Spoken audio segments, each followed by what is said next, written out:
Hi guys, Frank here with Build Your Own, and today we are going to replace the valve cover gaskets on my 1994 Chevy Cheyenne C1500 single cab long bed with the 4.3 liter V6 engine. I have the factory shop manual for the truck, so this procedure should be by the book, or as close to the book as we can make it. The valve cover gaskets are super oily, as you can see, and clear evidence that it's time for the valve cover gaskets to be replaced.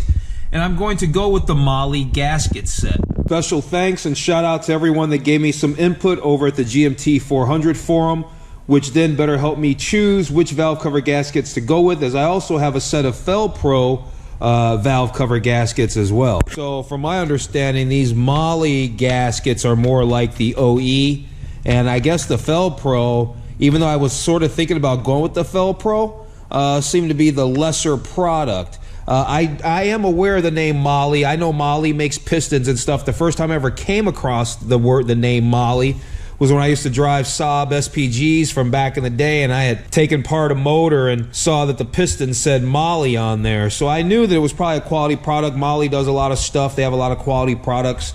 And so we're going to go with the MAHLE piston, or the valve cover gasket set. I thought, why not at the same time pick up a PCV valve? I mean, that one's oily, and it's $2. I mean, why not just replace it for the $2 that it costs? So as you can see, I have the factory shop manual for my truck, the CK truck 1994 service manual here. I've already got this page earmarked for the rocker arm replacement, so we can go through this by the book. You know, some of the things that, I say are as close as possible. For instance, we don't have a heat stove tube anymore, things like that. So, with that said, let's get started. The first thing we really need to do, it says remove the negative battery cable, so let's do that. Oh, real quick, before we get started, you know what? I'm just super excited. I'm very grateful to have this garage and this space to finally be able to work on my truck inside. See, it doesn't look too bad right now, but it was just pouring moments ago, and see, I can work on my truck and I don't have to be outside now. So I got the Optima yellow top battery. I got a video to when I actually went out and got this and installed it. I'll put a link to that video in the description below, as well as a link to my playlist. This is going to be like the video number 36 or 37. So I got a lot of videos in my playlist. You like this truck, you want to get caught up on this truck, check out that playlist. So anyway, negative battery cable, we got to remove that. For me, that's an 8mm nut right here, or screw. And so I'm going to go ahead and remove that, and then we can go on to the next step. Okay, so the next step is to remove the air cleaner. On my truck, because I have an aftermarket one, we don't have to do that because the factory air cleaner starts under here, and this whole big apparatus goes under here, or goes over the top here, and obviously it would be in your way. I'm going to go ahead and remove mine because it's going to give me an opportunity to go ahead and wipe it and clean it and everything like that. I actually have a video when I got that as well. So yeah, I'm going to go ahead and remove that just to go ahead with procedure. But yeah, technically I don't really need to, but it does give me a little more room, gives me a little more light. I don't have the best lighting in this garage. I still have to work on that, so yeah. Okay, so the next thing it says to do is number 3. It says wiring harnesses from the brackets and move aside. So let's do that. It says remove the harness from the bracket. I'm assuming they're talking about this bracket right here. Here's a harness, piece of the harness right here. It's also clipped. This big piece of harness right here is also clipped down here. You'll see that a little bit better when we get rid of this little nut here, this little screw. That looks to be probably about an 8mm or 7mm. So I'm going to go ahead and get that off right now. Okay, so I've disconnected the harness from the bracket, but I put the screw back in the bracket so that way I don't lose it and I know where it is. And I disconnected the hose here because that connects to the bracket. I disconnected the hose so that way I can more easily lift this out of the way without stretching or stressing anything. I've already had this thing repaired months and months ago, so I didn't want to do any more damage to it. Now we can see this lower wiring harness and how it's attached to this plate. And so I'm going to get a flathead screwdriver, I think, and gently just try to, look at all that dust falling out, try to gently just pry that open and open that up, as opposed to trying to pull it out of the plate here.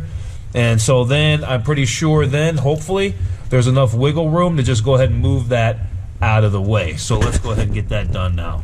Okay, so I know I'm being overly detailed, but that's how I am, because that's what I appreciate. So I'm gonna go ahead and do it when I do my videos. So here's how to get this thing unclipped. So it kind of clips together like this, and it's easy to just kind of come under here and just kind of pry it this way. So that way you see how it moves and works. So that way you don't damage it. You know, it's important not to damage these things. They're old, and sometimes it's a hassle just to get these little pieces and find them. So it's just best not to damage them if you can. Oh, and by the way, this was a 7mm. This was 7mm to get this wiring harness off of this bracket right here. That was 7mm. And if you remember, I was guessing either 8 or 7. So it was a 7. So the next step the book calls for is to remove the heat tube, and that's that piece of plumbing or pipe that's aluminized that kind of goes from here to the bottom of the air cleaner kind of thing. This truck didn't have it when I bought it. It's long since gone. Yours may or may not be there. And so, but that's what they mean by the heat stove tube. They're talking about that. We don't have to remove it because, well, it's never been there. Okay, so the next step here is step 5. And it says dipstick tube upper bracket at the cylinder head on the right side cover. The right side is the passenger side. Super easy to get at. Here's that bolt right here. It's right down there. It's probably, my shadow's probably in the way. See if I can put an arrow on that so you can better see that. And so, I guess that's probably, well, it's probably a 12 mil. It's probably a 10 or 12 millimeter. I'm gonna go ahead and grab a 10 and see where we're at. So after you have your dipstick tube unbolted from there, it doesn't come out or anything. I think it's just to give you a little more wiggle room. After that's out of the way, then you want to go ahead and remove this PCV valve out of the way. I kind of did that, and then that gives you the wiggle room you need to kind of pull up on this harness. You don't have a bunch of room, but I guess it's enough wiggle room to go ahead and wiggle this valve cover out of here. So I think there's something else to loosen on the other side. Let's check the procedure, and then we can move forward. We kind of skipped around.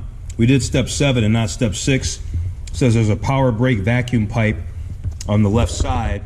We need to go remove that, and then we can go ahead and remove the, they call it the rocker arm, we call it valve covers. We're going to remove the rocker arms, aka valve covers, and then we'll be ready to replace the gaskets. So this must be that tube. I can't think of anything else. Nothing else seems to be attached over here.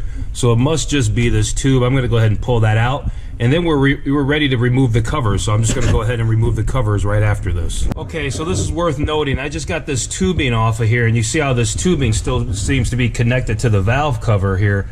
Because it was connected to the back side of this plate here, which goes over the TBI, so it plugs in around the back. And it was actually, I was trying to pull it out right there, but I couldn't get it out, and I didn't want to keep pulling on it and breaking it. Seems like it comes out this way, so that's the way I'm gonna remove it. If it's different than that, you can let me know in the comments below. Okay, so the valve covers are off now. We can see everything underneath, the rocker arms, the valve springs, all that kind of stuff. The push rods we can see back there. We're over here on the passenger side right now, also known as the right side. Let's take a look on the driver's side too. Okay, here we are on the driver's side. We've got the valve cover off on this side as well. And yeah, it was so far, this is a very easy, straightforward job. I wasn't looking forward to this. I was feeling a little intimidated by it, but you know what? It's very straightforward. Yeah, super easy. But don't fret, I will be doing increasingly more difficult jobs as we just do up all the easy ones. So these are the valve covers. This one's the one that was on the driver's side here with that tube that wouldn't come out.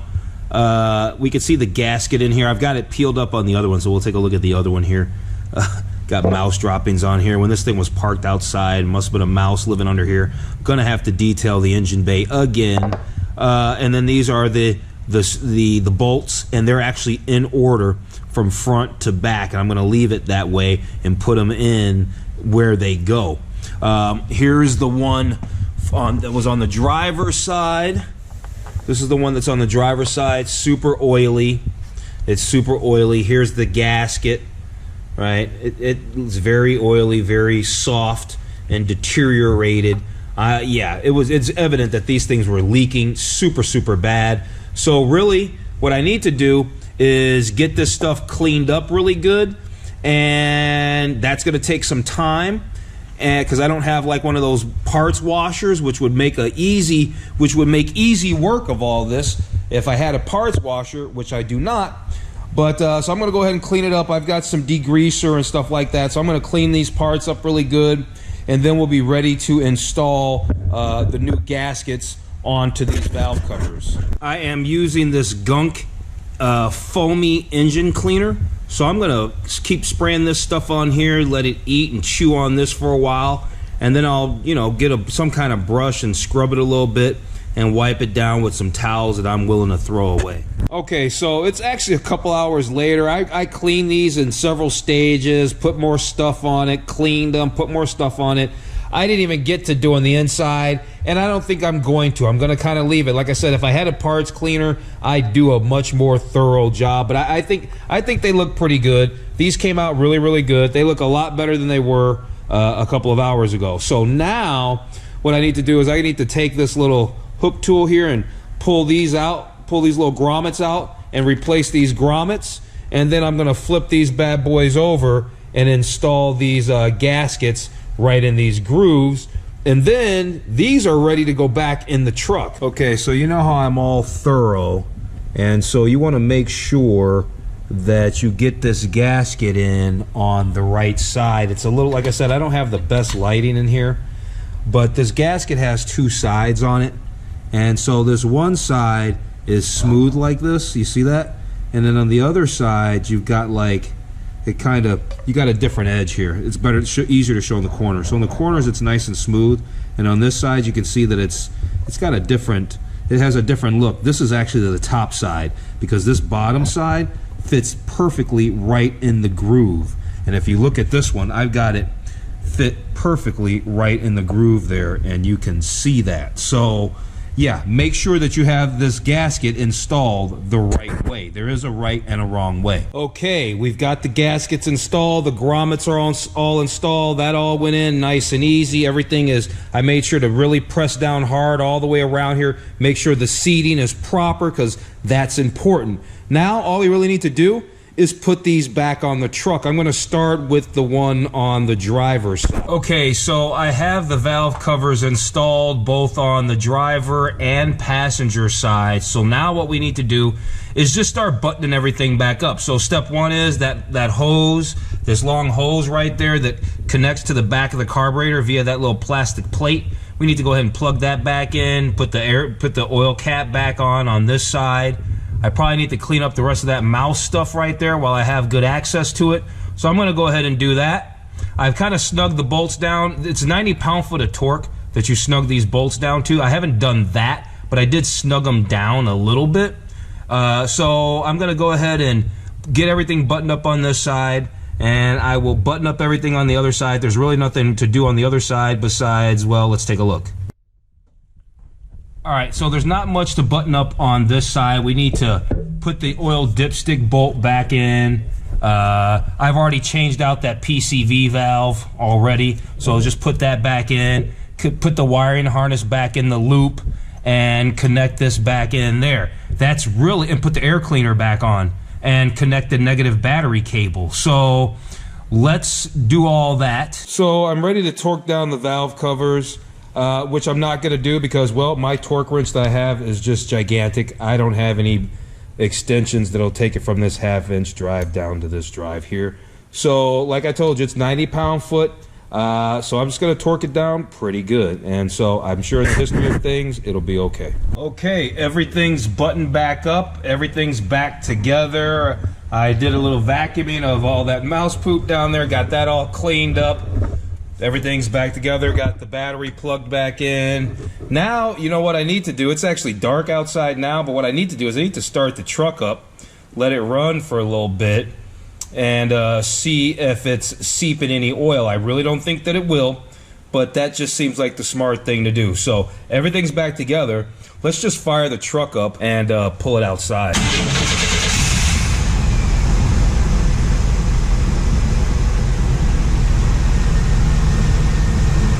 Alright, right, so let's get a light here. So on initial inspection, before we pull it out, I decided I'm actually going to take it for a drive. Not just let it warm up, but I'll go ahead and take it for a drive. I don't see anything leaking on this side. Let's take it over to the other side. See what it looks like on the other side. Other side's looking good, looking bone dry. But like I said, I'm going to go out and drive it around, and then we'll come back and take a look at it, and then I think we can wrap this video up after that.